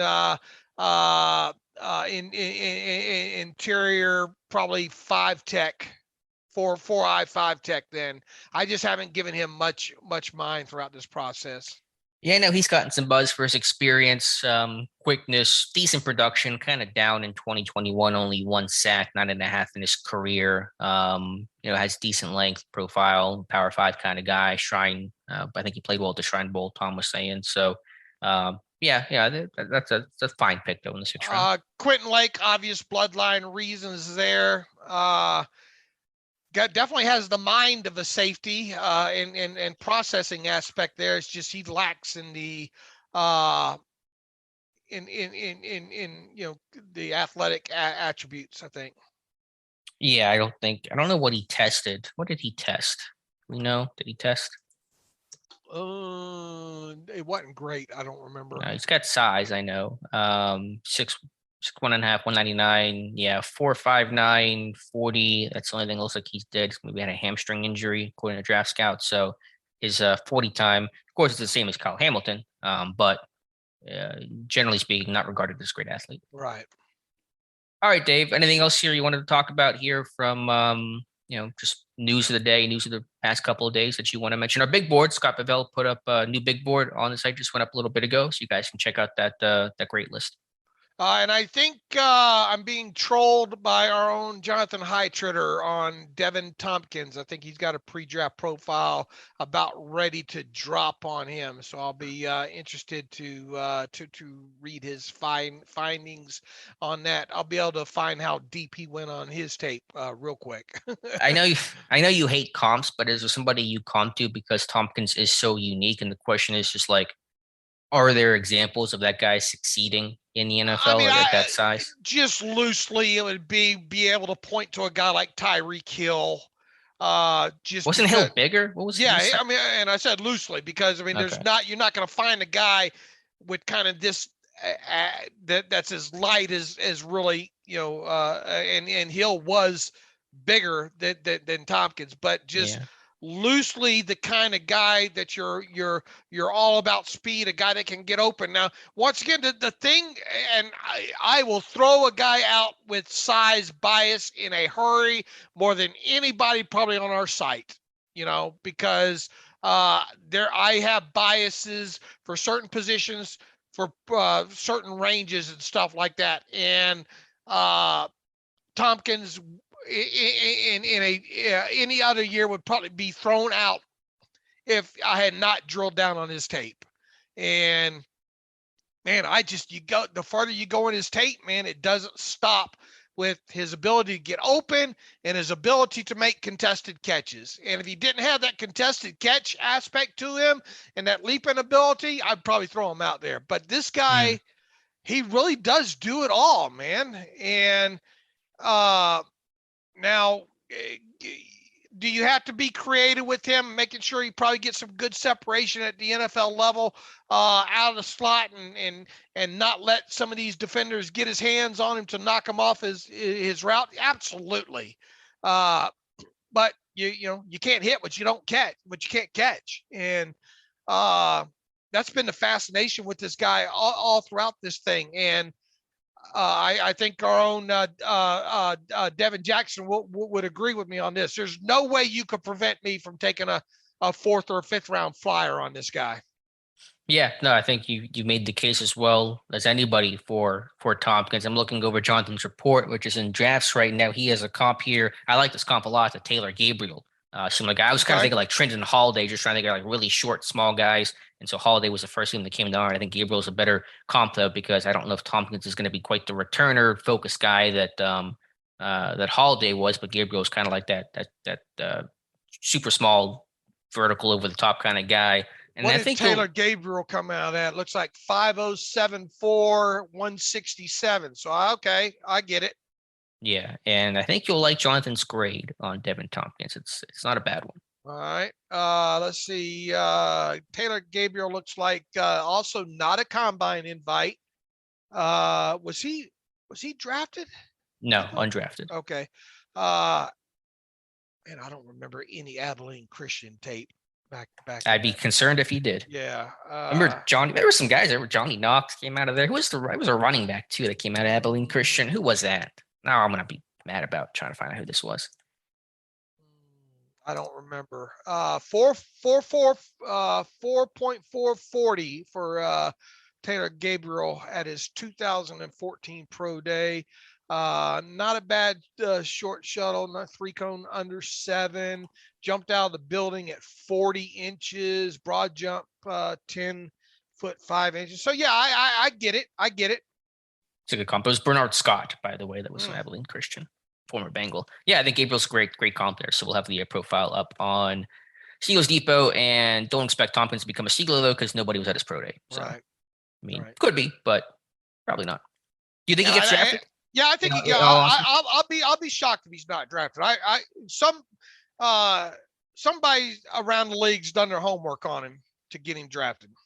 Okay, I believe you. I'm with you. I think he'll get drafted. I mean, even in the 7th round, man, you could do worse for putting a guy like that on your roster, A lot of receivers get drafted, though. These guys do get pushed down, and usually the guys that get pushed down are the 160. If they're the same size as me, that is generally a knock. But I will never let you guys forget this if this guy ends up making some sort of a mark in the NFL. I promise you. I'm almost rooting against it now. No, we're rooting for you, Devin. Number one fan over here. All right, Dave, let's get to read your emails and close out today's show. All right. Let's see here. Let us get to... By the way, my terrible take today, I asked the question for random and no reason. How many sacks will TJ Watt end his career with? Random thought in my head today. Subject of today's terrible take. Let me go through some of these real quick here. Jay Barbati's got one. Would Heath Miller have been a Hall of Famer in a different offense? That's an interesting question. Well, I don't think it's completely over yet for Heath Miller. Hopefully come time when that becomes more of a discussion, later on, it's the aspect of the era that he played in versus what he was asked to do and the kind of player that he was, because, Heath Miller should always be remembered as that all around tight end that could obviously block for you and be part of the passing game, and specifically be used on third downs when you needed those chains moved. Unfortunately, he's going to take a back seat to the Jason Witten, I think, aspect of it. Is Jason Witten a Hall of Famer? I think you would agree probably yes, right? Yeah, probably. Yeah. Miller, to me, just wasn't ever going to put up like massive receiving numbers in any offense. I agree. So I don't think he would have been asked to do the same exact thing, and I don't think the quarterback play or anything along that would have changed any of that there. So I think Heath Miller would just have been just as successful outside of Pittsburgh as he was with the Steelers, if that makes sense. So I don't think an offense would make a difference of that. I just think now I think it's easier to make a case for Heath Miller being in the Hall of Fame than it is Heinz Ward. I'll get a lot of hate mail for that. How about you? You make a case for Heath Miller to be in the Hall of Fame than Heinz Ward. My thoughts on Heinz Ward. I don't think he's going to get in, nor do I think he should get in. And that's my spiciest Pittsburgh takes that people hate me for. But I think I actually would say it's easier to make the case for Ward just because of some of the numbers and that Super Bowl MVP. I would potentially go the other way by here, because I think if you're looking at it of what he was, which I'm not guaranteeing the voters will look at it that way, Heath Miller was the quintessential all-around tight end during his playing days, not named Jason Witten. That's fair. Has Heath ever been like a semifinalist? I know he's eligible. He's been eligible, right? I don't think he's ever even gotten close. No, and it's going to be one of those things that it's going to be several years from now if he does get into consideration, I think. For what it's worth, I do like to reference Pro Football Reference's Hall of Fame monitor, which kind of tries to weigh Hall of Fame chances. They have Heath Miller at a 29.7 on Hall of Fame scale. The average for a tight end's 97. For a receiver, the average is 104, and Ward is at 74. So for their standpoint, they consider Ward to be closer. Sure. Okay. But either way, I don't think either are getting in, which is the ultimate and really only important question. Craig Foster writes in, if Mitch Trubisky meets his playtime incentives in 2022, doesn't his 2023 cap number increase to $20 million with all the likely to be earned incentives? Does that imply that the Steelers have very little intention of keeping him as their starter for one more year? Look, once again, I think starters, if Mitch Trubisky hits several of these incentives, there's going to be reason to celebrate, right? Yeah, I mean, he had a good year. The team hopefully had a good year in turn. Now, when you look at the base value of his contract, you're talking about a $10.6 million cap charge in 2023 as is. Obviously, if he hits some incentives, you're looking at up to $4 million in playtime incentives. So let's say he maxed out his playtime incentives, and indeed it was $4 million. So that would move from not likely to be earned to likely to be earned, right? So that would jump up his cap number to nearly $15 million. And let's see, Steelers new opportunity are $250,000. I don't think you'd ever get to $20 million unless the Albert Breer reporting, because remember there was that gap of what was originally reported as up to total value versus what the Albert Breer total value came in. Now, was that just bad reporting, or is there some other aspect of this contract of not likely to be earned that has not, been seen yet? Mm-hmm. And I don't have the answer to that. And last report, Joel Corey doesn't either on that. So am I worried about Trubisky's cap charge hitting 20 million in 2023? No is the short answer, because if that even becomes part of the discussion, then it's a good discussion to have. And secondly, I don't think, until we find out more, if there's something about this contract that has yet to be reported yet, the likelihood of whatever, if there is that outstanding incentive aspect to it, and he were to hit it, then once again, let him play, because he's put up some fantastic. He had a fantastic 2022 season there. So my gut throughout this whole thing has been that there's a strong likelihood that Mitch Trubisky will be one and done in Pittsburgh. Yeah, we'll see. That's certainly possible, the way the contract is structured, but I'm not too focused on that stuff right now. I'm just focused on him, making sure that he actually wins the job, which he's not done yet, and then just how he plays this year and kind of take it from there. One other one from Cody Bailey, restricted, unrestricted free agents. He says, good morning, guys. Quick question about the free agents. What qualifies players to become exclusive rights free agents, restricted or unrestricted free agents? Just curious as to see the differences on how that works, especially when a player like JC is basically forced to sign a minimum deal with only the Steelers. I'm really enjoying the draft content. Keep it up, guys. Thank you, Cody. Look, it's all about amount of years in the NFL play that qualify you for the different restricted, unrestricted free agent classification. Unrestricted, you have to have four. I think, is it accrued versus credited? I always get mixed up when I think it is accrued when it comes to free agent classifications. Have to have four of those to be unrestricted. To be a restricted, it's three for an exclusive rights free agents. It's anything less than three is the classification on that. So that is why a guy like JC Hassenauer does not have yet a three accrued. Let me make sure on this.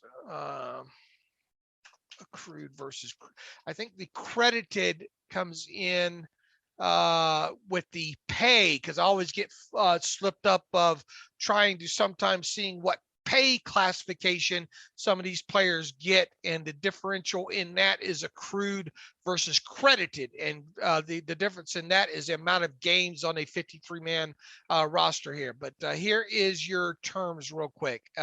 Unrestricted free agent, any player with 4 or more accrued seasons on an expired contract. A restricted free agent, a player with 3 accrued seasons in an expired contract. And then an exclusive rights free agent would be less than 3.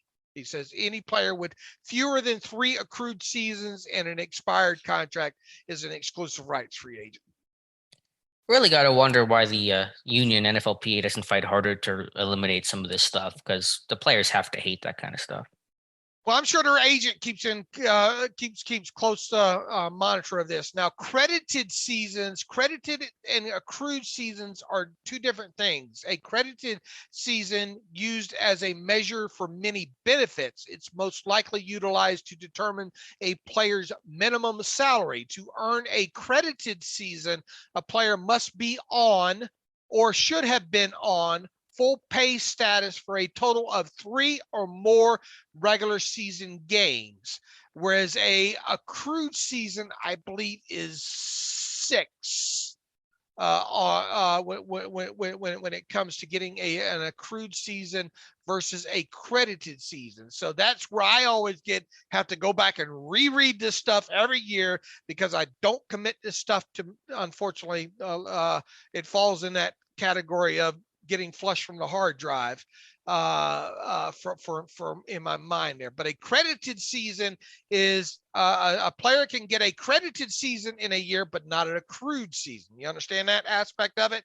That's the difference between credited and accrued is the amount of games on an active roster in a season. So if a player only spends 3 games on a 53-man roster, but doesn't hit that 6, he'll get a credited season, but not an accrued season towards free agency. And you need those accrued seasons to help in your free agency status. Right. Yeah. Like I was just saying from the principal standpoint, like players have to hate the restricted free agency, the exclusive rights. Mm-hmm. It's not even free agency. It's the opposite of being free agent.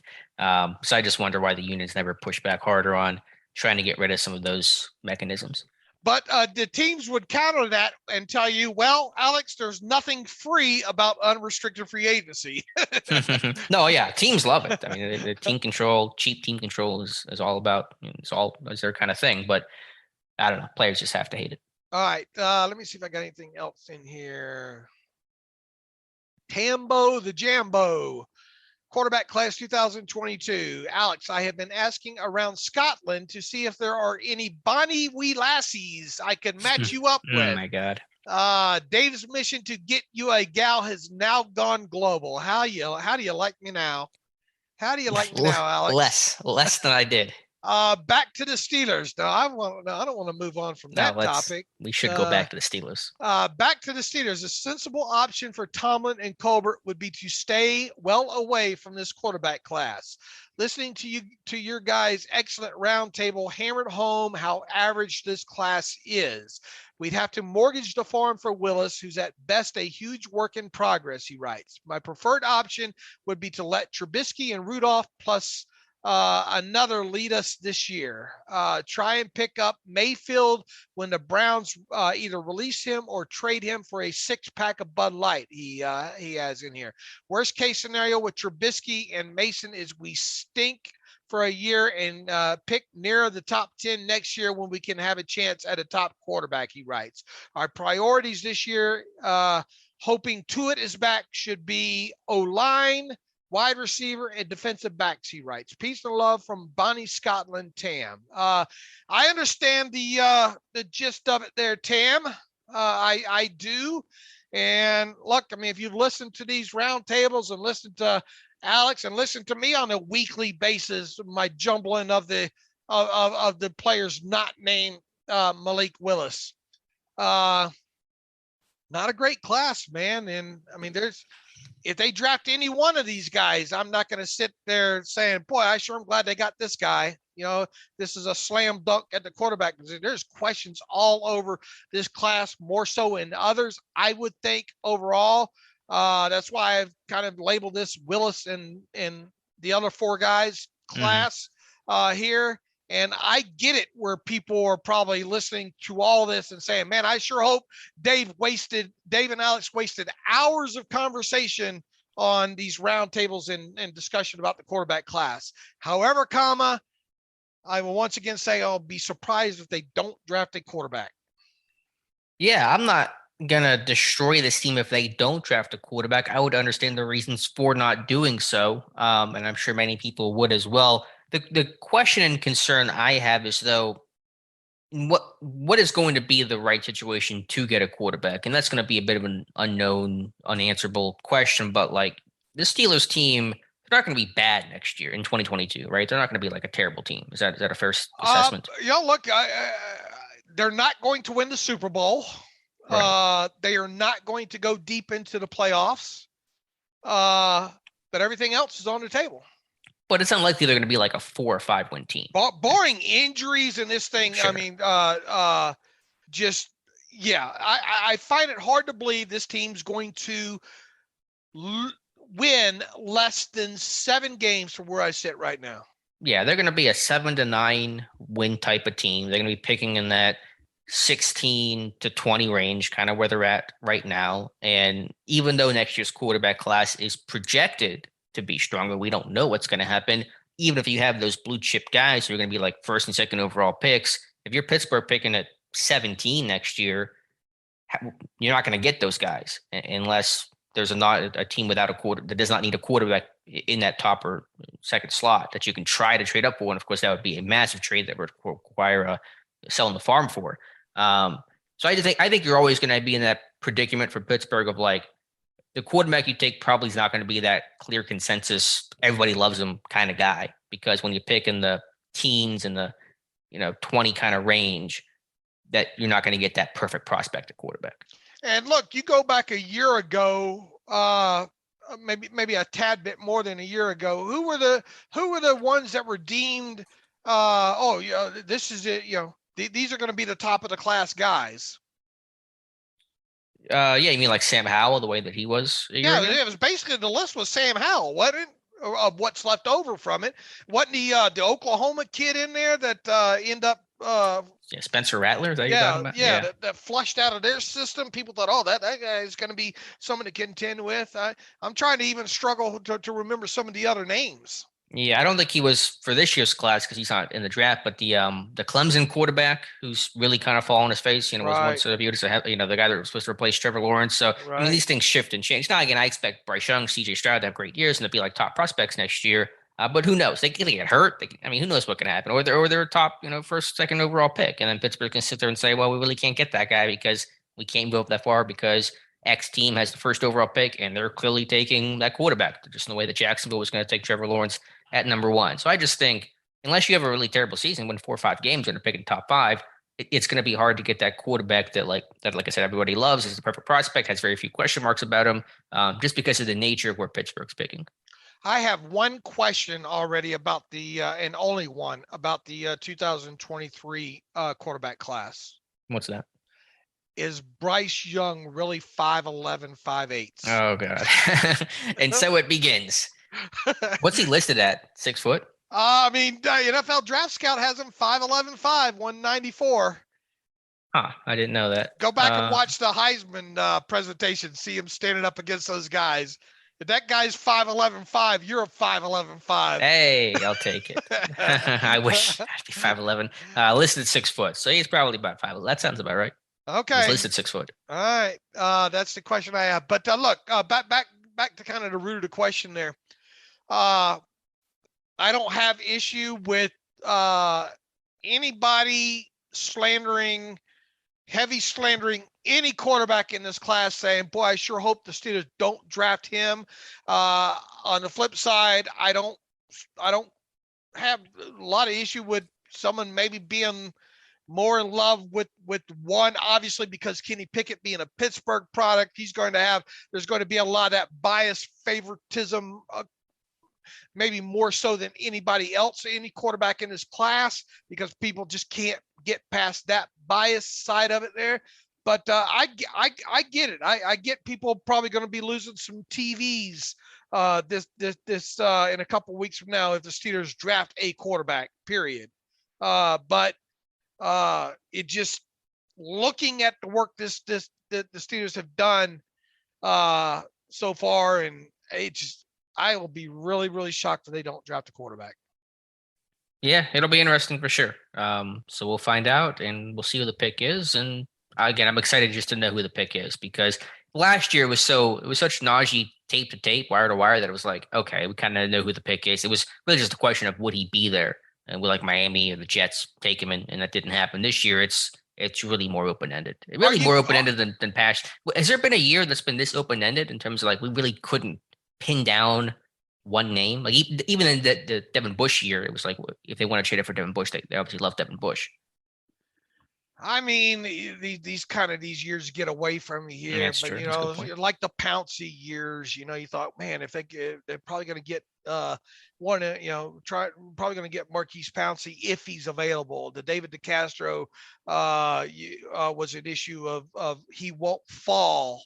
Who was viewed as, this is probably asking too far go of a question, who was viewed as like the Steelers' likely first round choice in that DeCastro year? Because obviously it was not DeCastro. Oh man, I had to go back and look at it. Right, what year was that? 2012, 11? Right? No, Cam was 11. 2012. Did you do a mock draft back then? Oh yeah, I've done mock drafts all the time. Okay. I think Poe was a guy that I linked for a while there. Was that the class? That wasn't the class, was it? Yeah, it was. Yeah. Who else did I have? I found your 2012 mock draft version 5.0 final version. So it was mock draft version 5.0 final version, April 24th of 2012. And this is a year off of your outstanding year of what the Marcus Gilbert pick and I think Curtis Brown. I don't like the way you're framing this. I'm just reading your words. You're saying, let me start of, not off. Let me start of by disclaimering that I would be fluid if I have the same success I had last year as I picked the first three players correctly. I may never be able to duplicate that success again as long as I live. So that's how we started the conversation. All right. So here are your picks. Pick 24 overall. It was not Dontari Poe. You mocked edge rusher from USC, Nick Perry. Okay. At 24 overall. All right. And then second round, this would have been a good pick here. Brandon Brooks, guard from Miami, Ohio. Okay. Which actually would have been a very good pick. And then Mike Martin, nose tackle from Michigan. I barely even remember Mike Martin. Followed up by Ronnie Hillman, the running back from San Diego State.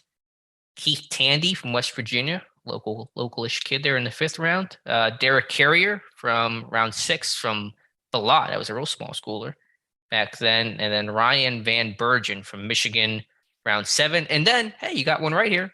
Tony Clemens, round 7 from Colorado. Right. So you nailed that one.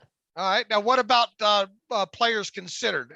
How many did I hit players considered in there? Yeah, but there's like 7 or 8 names here per redraft. Actually, the mock draft, the Steelers have a bunch of 7th round picks that year because there are like 4 7th round guys listed here. Jeremy Jones from Wayne State and Jarrell Harris from Alabama. But yeah, you did have in your others considered in the last pick, you had David Paulson and Kelvin Beachum. So those became true. All right. No, didn't hit anywhere close in the earlier rounds there. Let me see who was on your others considered in the first round. Others considered that were not Nick Perry was Whitney Merciless, who just retired, Shea McClellan, Kevin Zeitler, Cordy Glenn, Mark Barron. Funny enough, Dontari Poe was on here. Donta Hightower, Pittsburgh reportedly was going to draft Kobe Fleener and Stephen Hill. So it's a pretty wide what about second round? Here.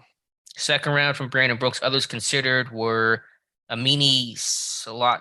That was the guard. I remember. I can't pronounce his last name. Derek Wolf, Michael Kendricks, Bobby Massey, Levante David, Harrison Smith, Bobby Wagner, Dwayne Allen, Mitchell Schwartz. There are some good names in that others considered, though. My goodness. But none hit, though. So, yeah, I'm trying to think whether any others that Sean Spence was in your others considered in the third round. And that was the pick, I think, in the third round, I want to say.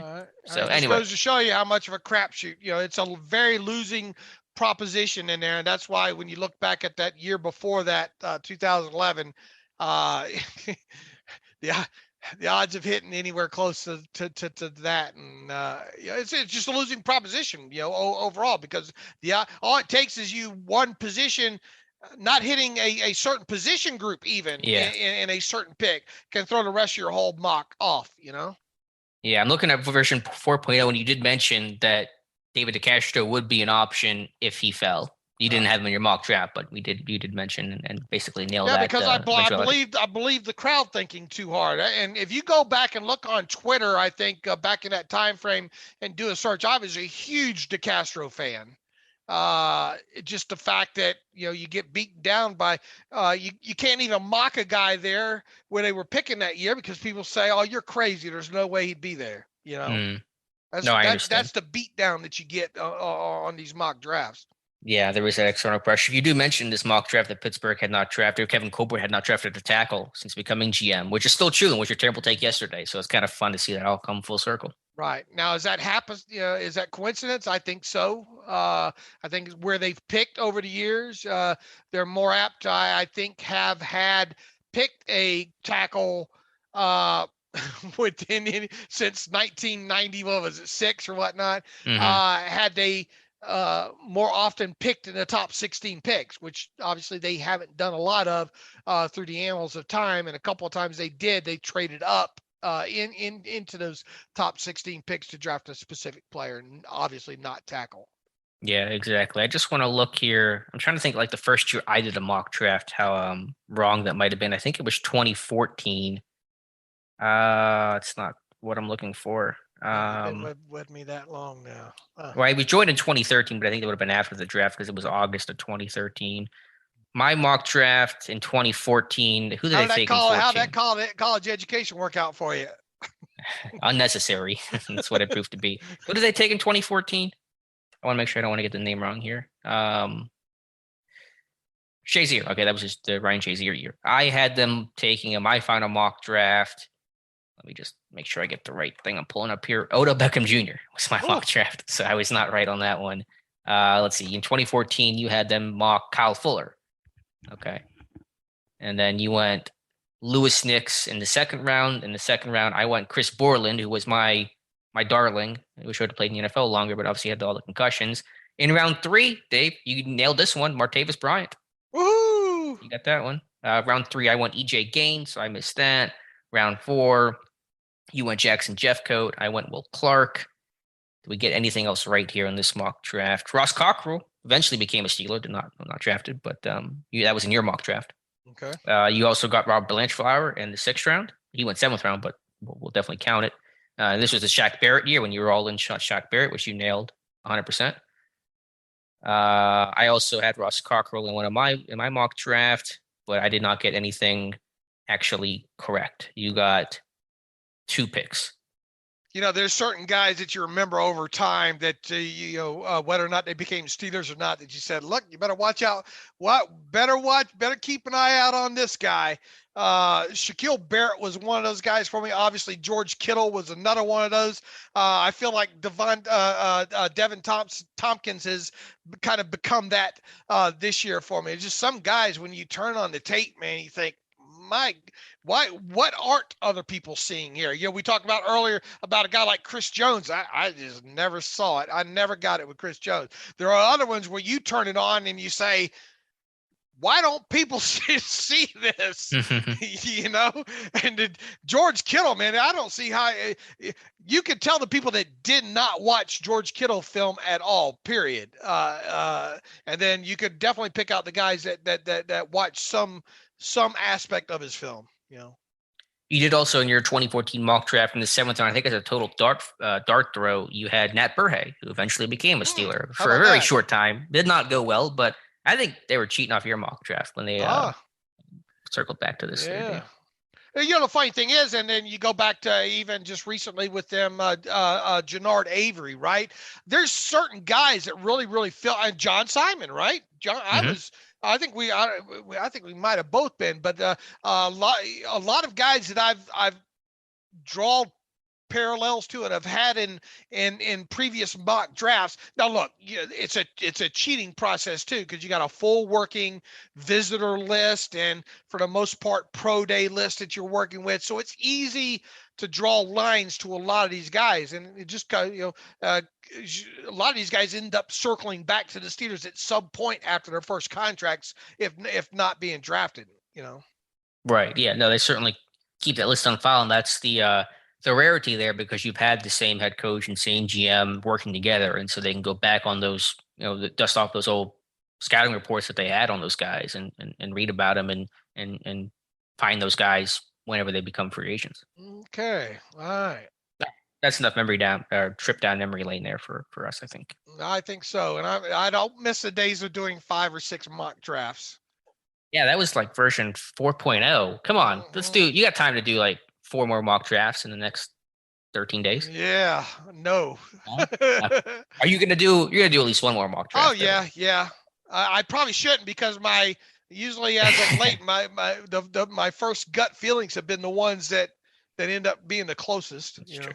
Good point. I'm gonna do 2 more. I'm gonna do one for Monday, and then I'll do a final one right before the draft. When is your tell people what you got coming up on Walk the Mock and all? Yeah, that'll be a week from Sunday, so April 24th at 8 p.m. Eastern time. Similar to last year, if you guys remember, I'll be the GM for the Pittsburgh Steelers for the Walk the Mock, and I'll do a live stream on my YouTube channel of that. And I think they're doing the first 4 rounds this year. Trades will also be turned on, and so we'll draft the first 4 rounds. You guys can be my assistant GMs and help me pick.